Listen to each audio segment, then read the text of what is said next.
Welcome to Jesus Freedom from the Lower channel, a daily spiritual nourishment from God's Word. Enjoy watching! Meron po yatang common denominator ang mga tao. Maraming may mga problema. Problems can be terrible burdens. Mga problema nakakapagpalungkot, nakakapagpahina, nakakapagpalupaypay. Problems can dash hope, challenge the faith. But problems can also become blessings. Sabi po sa Romans 8:28, everything that happens is a blessing to those who love God and are called according to His purpose. At yan po ang ating pag-aaral ngayon, when problems can become blessings. Kailan ba talaga pwedeng ang mga suliranin natin, mga pabigat at problema ay maging mga pagpapala? Heavenly Father, we thank you for this gathering. We thank you, Lord, that you have given us the freedom to worship you today as King, as God, as Lord of our lives. Patuloy niyo po kaming linisin, Panginoon. Cover us with the blood of Jesus. Make us clean because of the work of Jesus on the cross. Lord, we cover ourselves with the blood of your Son, Jesus, and ask you, bless us, please. Sa amin pong pagtitipon-tipon, kayo pong matanghal, kayong mataas, kayong pumagitna, kayo po ang maging tunay na tagapagsalita. Gamitin niyo lang po ang inyong lingkod na tungtungan ng inyong paa. Daluyan ang inyong mga salita. Subalit lahat ay magmula po sa inyo. And may your words be our healing, our anointing, our empowerment. Salitaan niyo po ang maging pampalakas sa amin, pampagaling sa aming mga karamdamang physical at spiritual. At ayun niyo pong mga salita, Panginoon, maging liwanag ng aming buhay, maging goal ng aming buhay. At nawa, enable us, Lord, to understand you. In our midst today, O Father, look into our hearts and may you purify our motives. Kayo nakakabatid ng aming mga iniisip at mga binabalak. We frustrate, we destroy all plans and work of evil men and evil spirits against this assembly. And we bring every thought captive to you in the name of your Son, Jesus. So, Father, sit on your throne of power. In the name of Jesus, we reject all work of the devil. And we want you, Holy Spirit, to infill us, empower us, to teach us. Give us a capacity to understand. And then, to exemplify your word to the world. In Jesus' mighty name we pray with thanksgiving. When problems can become blessings. Kaya po siguro matapos ang ating pag-aaral na ito, yung mas marami mga problema, mas blessed uuwi. Problems can become blessings when they teach us about our mortality and limitations. Madalas ang tao, pag walang suliranin, if everything goes well, nagiging mayabang, palalo, akala natin, kaya na natin lahat, kaya na natin kahit sino, kahit ano. Pero pag nagkakaroon ng mga suliranin, muli nakikita natin yung mga bakod na hangganan ng ating magagawa. Hangganan ng ating kakayanin sa buhay. Naaalala nating tayo ay tao.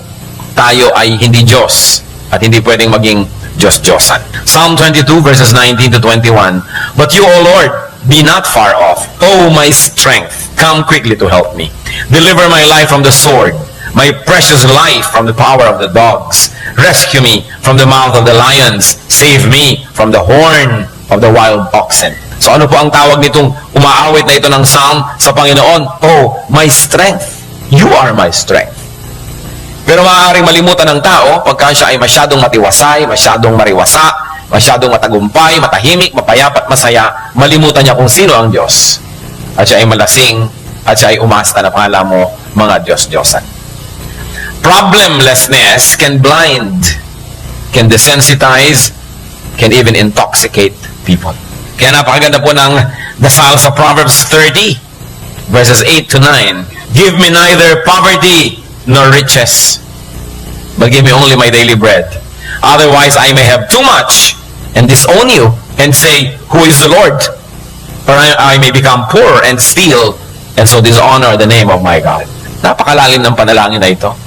Sabi, huwag niyo naman po akong gawing mahirap, pero huwag niyo rin akong gawing sobrang mayaman. Sabi niyo ganun. Ibigay niyo lang po kung ano yung kailangan ko at kung ano lang yung sapat.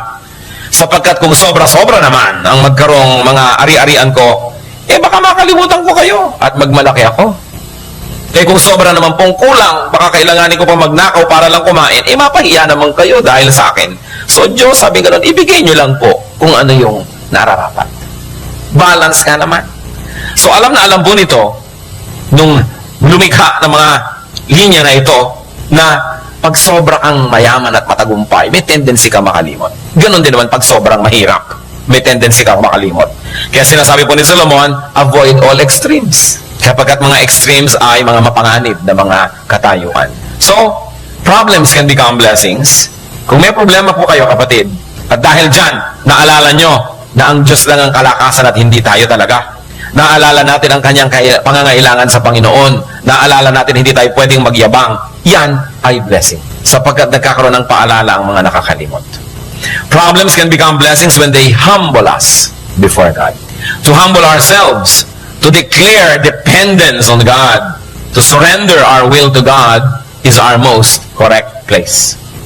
Walang higit pa na mas magiging tumpak na katayuan natin, kundi ang katayuan ng pagpapakumbaba sa harapan ng ating Diyos. At kung kinakailangan dumating mga suliranin para lang tayo hilahin muli pabalik sa lupa mula sa ating paglutang at paglipad ng mataas, nakabubuti na nagkakaroon ng suliranin ng tao. Deuteronomy 8:2-3. Remember how the Lord your God led you all the way in the desert those 40 years to humble you and to test you in order to know what was in your heart, whether or not you would keep His commands.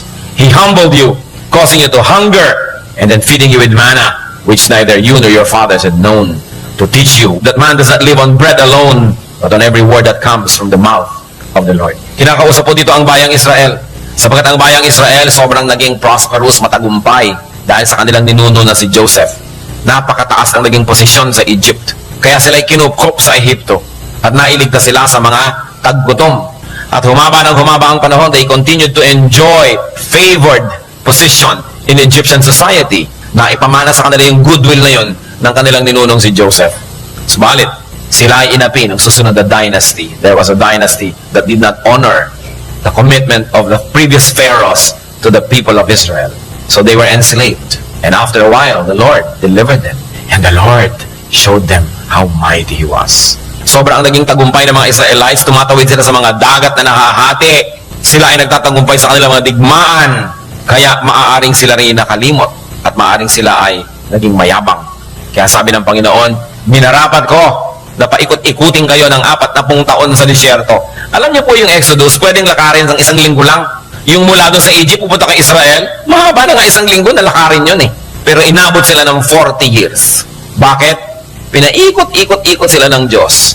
Inubos ang lahat ng mga may edad na lumabas sa Ehipto, hindi pinapasok sa Promised Land. Lahat ng mga nabahira ng mga kasalanan, dadali na naman nila yung mga kasalanan lang sa Promised Land, hindi sila napapasok. At nakaranas sila na magutom. Kumakain na lang sila ng mana, yung lumalaglag mula sa langit na iniipon nila at nagiging parang tinapay. Nung una, masarap. Nung lumao, nagsawa. Kayo ba naman ng 40 years kumain nun? Sabi nila, mana in the morning, mana in the evening, mana at supper time. Puro ito na lang. So, ang Panginoon, nagbubulabog ng mga ibon, dadapo sa kanila, gagawin nilang barbecue. Pero dependent sila. Kayo ba naman, halos 2 milyong tao naglalakad kayo sa disyerto. Inumin lang ng bawat isa kung gumamit na lang kayo ng 1 galong tubig bawat isang tao sa isang araw. 2 milyong galon yun. Saan nila kukunin? They were very dependent on the Lord and they were in this parched desert. You know, I myself have crossed this desert. At wala na yatang lugar pa sa mundo na mas parang walang kabuhay-buhay. Wala kang makita ni ano. Sobrang parang akala mo sinumpa yung dinaanan nila na yan, ang mga Sinai Desert. Ang dami mong papakanin, ang dami mong paiinumin. Kaya talagang dependent sila kay Lord. At sabi niya, ang Panginoon, ginawa ko yan para bawasan na inyong kataasan. To humble you. Para kayo matutong magpakumbaba. Gaano kadalas, di po ba? Pag may problema ang tao, ang tagal magdasal. Kita mo ang tao, pag may problema o wala, observe mo pag nagdadasal, yung mga walang problema, ang bilis matapos. Wala kang kaproblema, no? Paano malalaman? Prophet ka ba? Hindi, ang iksi eh. Pero pag may mga paiyak-iyak pa dyan, mga pa-fasting at kung ano-ano, naku, mga problema tong taon to. Problems humble us. That's why they can become blessings. Remember, humility is the only correct attitude towards God. And if we have to be forced to become humble by problems, then the problems can become blessings. Which brings me to our third point. Problems can become blessings when they remind us to pray. Or should I say, to remind us to pray again. Kasi maraming nalilibang, nakakalimot sa tunay na panalangin. Akala nila, Lord, pagpalain mo ang pagkain ito, bless it for our nourishment. Amen. Sa gabi, salamat po sa nagdaang araw. Pagpalaan niyo kami sa buong gabing ito. Ingatan niyo kami sa lahat ng masasamang tao. Amen. Yun na yung dasal. Kung minsan nga, napagpapalit pa yun. Yung magdadasal bago matulog, Lord, thank you for this food. Ay, wala palang food. Lahat ng tumawa, alam nyo, no? Nangyayari sa buhay nyo yan. Nakakapalit-palit ng mga panalangin. So, kung may suliranin ng tao, naaalala nyo yung power of prayer, kaya nananalangin muli. Kaya ang sabi sa Philippians 4:6-7, do not be anxious about anything, but in everything, by prayer and petition, with thanksgiving, present your requests to God. And the peace of God, which transcends all understanding, will guard your hearts and your minds in Christ Jesus. So kanina ito ipinapaalala? Siyempre sa mga anxious. Kaya sabi, do not be anxious. Sobra ka ngayong balisa kasi may problema ka eh. So naaalala nating manalangin. Problems can become blessings when they remind us about our sin and stop us from sinning. Pag sobra na dilubyo ang kumukubakog sa isang pamilya, nagmi-meeting na, ano bang mga kasalanan natin, i-give up na natin sa Panginoon. Pag sobra na mga hirap ang dinaranas ng mga churches at Christian organizations, o magre-revival worship, magre-revival meeting, ibubulala sa mga kasalanan, hihingi ng tawad, kasi naaalala ang kasalanan pag may mga problema. At ang isa sa mga pinakamapanganib na kalagayan, yung may mga kasalanan, tapos parang walang problema. Yan, mapanganib yan. Kung alam nyo na may kasalanan kayo, nabubuhay kayo sa kasalanan, tapos everything is okay, meron kayong pera, meron kayong health, meron kayong wealth, and meron kayong respectability and prestige, mag-ingat-ingat kayo. Sinasabi rin sa Bible, they are fattened for a day of slaughter. Yung mga akala natin ay walang problema. Kaya ang mabuti pa, kung meron talagang kasalanan, tapos all is well, maayos ang buhay, malusog ang katawan, tahimik ang pamilya, merong kinakain, may kasaganaan, pagsisihan na yung kasalanan. Huwag nyo nang antayin at tanggalin lahat yan, ligligin kayo, kalug-kalugin, at pagkatapos para lang tayo, suko na Lord, suko na. Pinakamabuting isuko na agad. Kaya siguro ganyan ang ginawa ng gobyerno ng panahon ng Hapon. Sapagkat walang ilaban ang ating government forces ng Amerika dito sa mga Hapon. Noong Second World War, dahil nadurog na yung kanilang fleet doon sa Hawaii, anong ginawa? Sapagkat nabomba ang lahat ng ating mga eroplano sa Clark Field, wala na ni isang lilipad pa, wala nang ilalaban, ano pong ginawa nila? Ginawa ang Manilang open city. Sa inyo na mga Hapon, wala nang laban-laban, pasuko na, kaysa magkagiba-giba ang Maynila. Kaya na-preserve ang city. Ang gumiba naman siyempre yung mga Amerikano ng tinatawag na liberation. Kinarapet bomb ang Manila, kaya nagiba pa rin. Pero ang point, isinuko na lang agad. Kasi ang nangyari, hindi naman isinuko ng mga Hapon when the Americans were coming back. No? So nagkaroon ng labanan. Gusto niyo bang huwag na magkagutay-gutay? Huwag na magkagiba-giba, magkasira-sira? Sumuko sa Diyos. Kasi kung lalaban ka lang, tatagalan mo lang, may inilalaban ka pa kasi, may lakas ka pa kasi, may maipagmamalaki ka pa. Pero pag paubusan ng paubusan, ang ending din nun, susuko ka rin sa Diyos eh. Sumuko na habang maaga para maiwasan na ang sobrang mga hapdi at sakit sa buhay. Problems can become blessings when they bring us back to God. Bihira naman yung taong sa kariwasaan, sa kasaganaan, sa kasiyahan, doon naghanap sa Diyos. Meron nun, pero bihira. At napakaganda naman ang kalagayan ng ganong tao. Sa kariwasaan, sa kalusugan, sa kasiyahan, naghahanap pa. At Diyos ang hinahanap. Yun ang talagang sobra-sobrang blessing. Best of both worlds. Pero 99.9% ng mga taong nakakatagpo sa Diyos, yung mga nagkaroon ng malubhang sakit, yung mga sobrang naghirap, sobrang nagkalugmok-lugmok sa buhay, napahiya, o kaya natakot, o kaya yung katawan niya tinira ng masasamang espiritu, so sa takot na lang niyang manatili yun ay talagang dali-daling tinanggap si Kristong Panginoon at tagapagligtas. So, karamihan ng mga tao, nakikilala nila ang Panginoon dahil may suliranin sila. Dahil sa kanilang kahinaan. At yung mga Kristiyano naman na naliligaw at lagi pang nagbabackside, napapabalik sa Diyos dahil nabubugbog ng kutakot-takot na problema. In that case, such problems can become blessings when they bring us back to God, to godliness, to our godly vocation, and to our ministries. Napakasarap po mga kapatid, na sa oras ng kasaganaan, kasarapan, kaginawahan, kalakasan, kasaling-kasali ang Diyos sa ating buhay. Siya ang hinahanap natin, inuuna pa natin. At alam niyo, may mga kilala po akong ganyan. Mga tao na by the standards of the world, they have everything. Pero lagi pa rin at lagi na Diyos ang hinahanap. Kaya hindi naman lalo mapatid-patid ang mga pagpapalang dumarating sa kanilang buhay. Hindi naman sila siyempre exempted sa mga dumarating din mga pagsubok at mga hirap. Pero overwhelmingly bigger than their problems, yung blessing. At kitang-kita nila yon. It is important. The problems can bring us back to God from our selfish pursuits. Kaya yung mga nawawala sa churches, yung dati nagsaserve, nawawala, yung mga dating active, nawawala, kadalasan, ang nagbabalik sa kanila sa church, problema. Hindi yung sarap ng buhay. Habang masarap, nakakalimot eh. Kaya nagiging blessing. Luke 15:14-18. Yun pong alibughang anak na kinuha ang kanyang mana sa kanyang magulang at winaldas kung saan at nung maubos at nagugutom, after he had spent everything, There was a severe famine in that whole country, and he began to be in need. So he went and hired himself out to a citizen of that country, who sent him to his fields to feed pigs. He longed to fill his stomach with the pods that the pigs were eating, but no one gave him anything. When he came to his senses, he said, "How many of my father's hired men have food to spare, and I here am starving to death? I will set out and go back to my father and say to him, Father, I have sinned against heaven and against you." Bakit itong anak na ito na nakalimot sa kanyang ama at naglayas at namuhay nang akala mo ay wala nang bukas pa sa kanyang paglustay ng minana niya sa kanyang magulang, bakit naisipang bumalik? Kasi nagutom, kasi nahirapan, kasi nasak. Marami. Kailangan pang yun ang maganap para bumalik sa Diyos. Kaya nga po magandang paalala mga kapatid, kung tayo napapalayo, huwag nang hintayin itong ganito. Magkusa na tayong bumalik. Napakainam na paalala. At kung talagang may suliranin na, huwag na tayong magpilit pa na sundin yung kagustuhan natin, lumabag tayo sa Diyos, kundi sundin na natin ang kalooban ng Panginoon. Problems can become blessings when they lead us to discover God. Kung hindi pa tayo Kristiyano, wala pa tayo sa Panginoon, nagiging Kristiyano tuloy tayo. Or kung Kristiyano na tayo, then we rediscover God.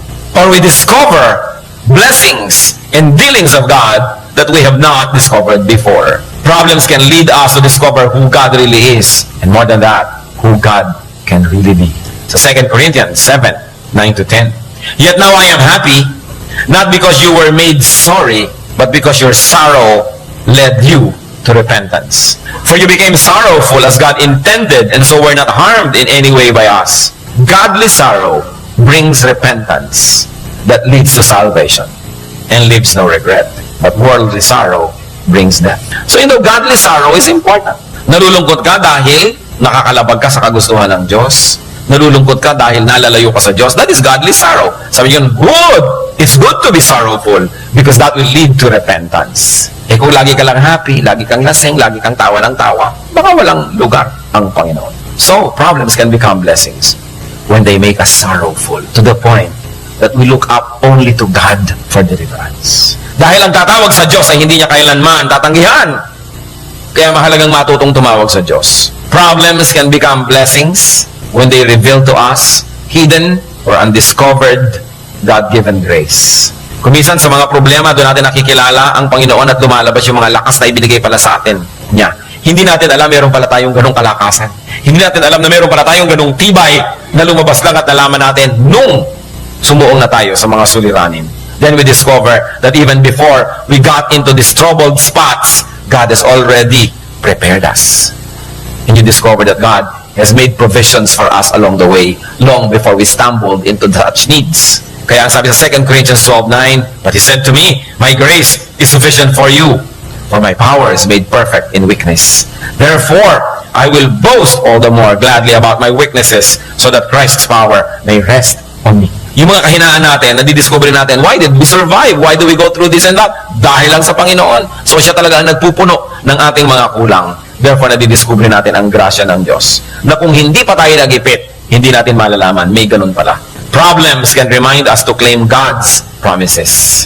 Alam niyo mga promises ng Diyos, napakamahalaga, lalo sa mga namang problema. Ay, may salita palang ganyan ng Diyos, i-claim ko. Salamat na lang, may pangako pala siyang ganun. Psalm 119. Verses 147 to 148. I rise before dawn and cry for help. I have put my hope in your word. My eyes stay open through the watches of the night, that I may meditate on your promises. So kailangan alam na natin yung promises ng Lord bago dumating yung mga problema sa uluin, pag-aralan.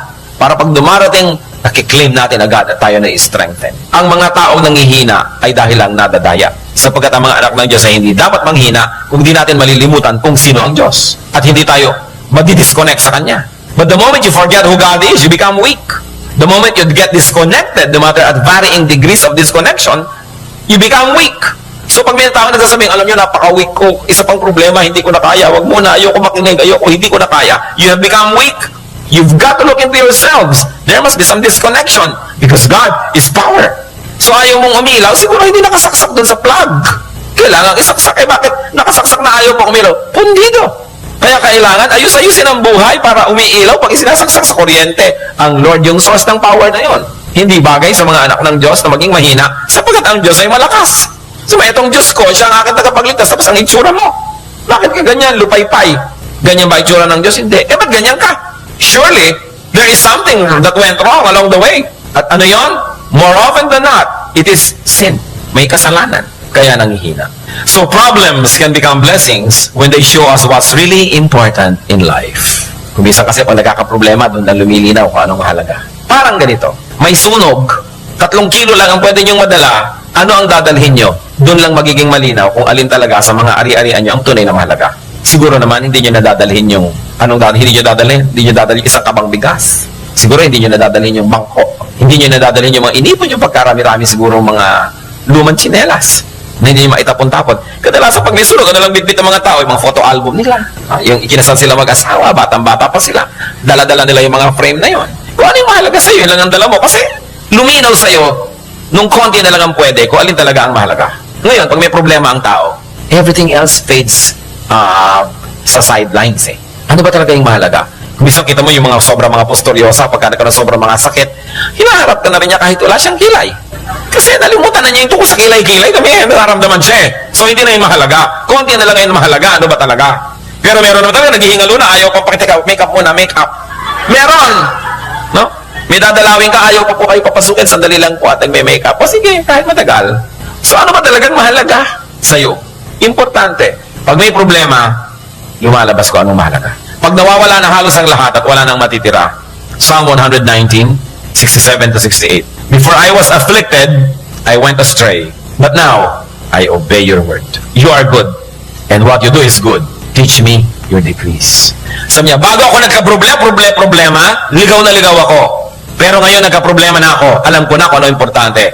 I obey your word. Yun ang importante. So when we are saddled and overcome by so much problems, we remember what really matters, and that is obedience to God. So sumusunod tayo ngayon. Nagiging blessing. And problems can become blessings when they reconnect us to people. Kung minsan merong mga kamag-anak, hindi sila nag-uusap, hindi sila nagkikita-kita, pero nagkaroon malubhang sakit si ganyan, si ganon, may namatay na ganyan, nagkita-kita rin, nag-reconnect kasi may problema eh. Kung ba't naman inantay pa na magka-problema para lang magka-reunion? Sana nauna na nun.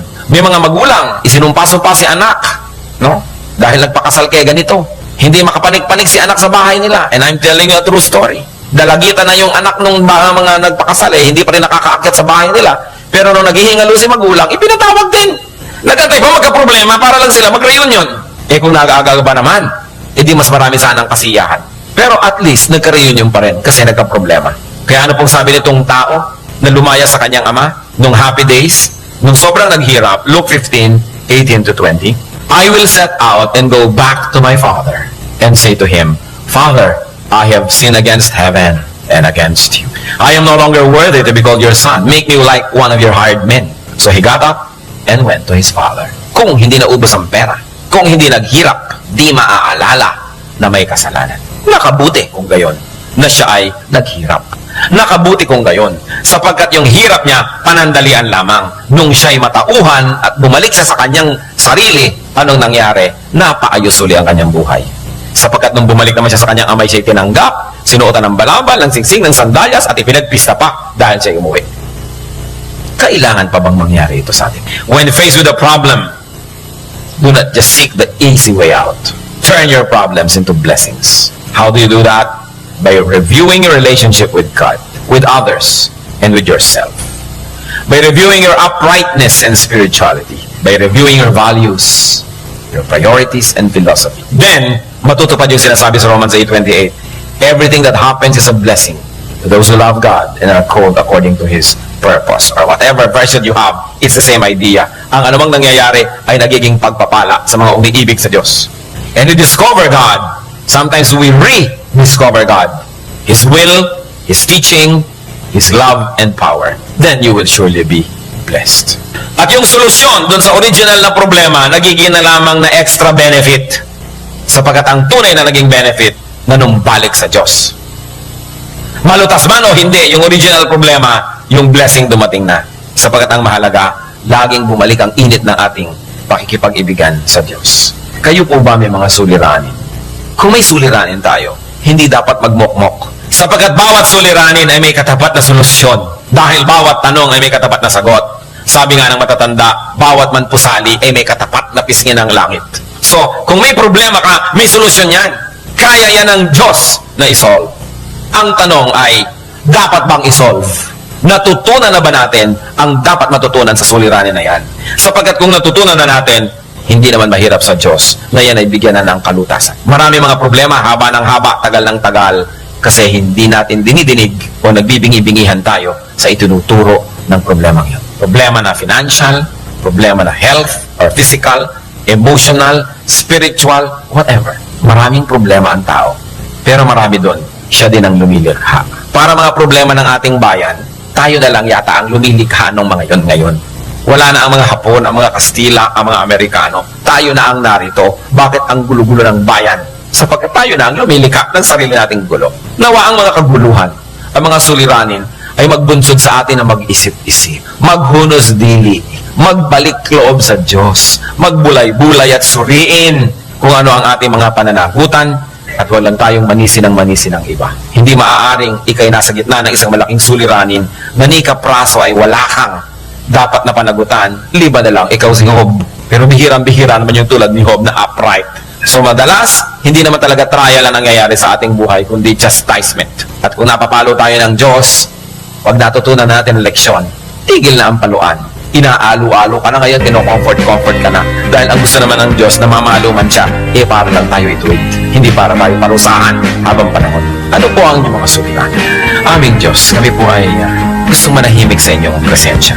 Mag-isip-isip. Ano ba ang kalagayan namin sa buhay? Ano ba mga pinoproblema namin? Ano ang mensahe nito? Paano ito magiging blessing? Ituro niyo sa amin, Panginoon, na una, kayo, you are bigger than any of our problems.